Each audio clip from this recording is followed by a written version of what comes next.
So now here we'll deal with work done by the force of gravity. Work done by force of gravity, and there are two cases that you have to deal. So first one is, suppose there's a body. This is a body A which is this is a body A which is falling from height from point Y to point Z, and the height of this is h. Okay, the mass of the body is m. So gravity acting on the body, or the acceleration due to gravity, force of gravity, acceleration due to gravity acting on the body is g, which is acting vertically downwards. We know the formula for force of gravity. Force of gravity is mass into acceleration due to gravity, and the formula for work done is equal to F into S. Clear? Earlier I told you to remember the formula of force as force के साथ मम्मा लोग झापड़ मारते हैं, so that is force is equal to mass into acceleration. Force is equal to ma. And for work done, Fs काम करते हैं तो फंस जाते हैं, तो work done is equal to Fs फंस.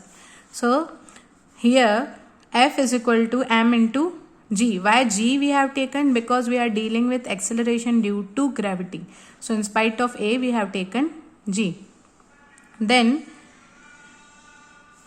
here substituting the values, work done is equal to force into displacement. So in spite of force, we'll write m into g, and for displacement we will write height h. This is h.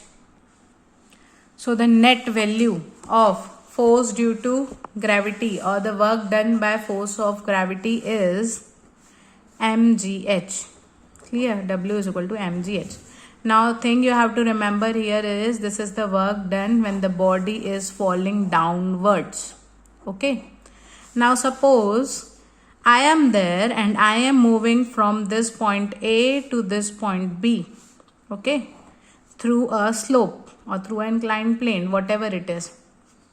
The height of this place is h. Clear? So what will be the work done by me? What will be the work done by me? Suppose my mass is m and I am working against gravity. So this is, this will be minus of, W is equal to force into displacement. So in spite the force of gravity is acting downwards and I am moving upwards. Okay, so here the cos of theta, Fs cos theta.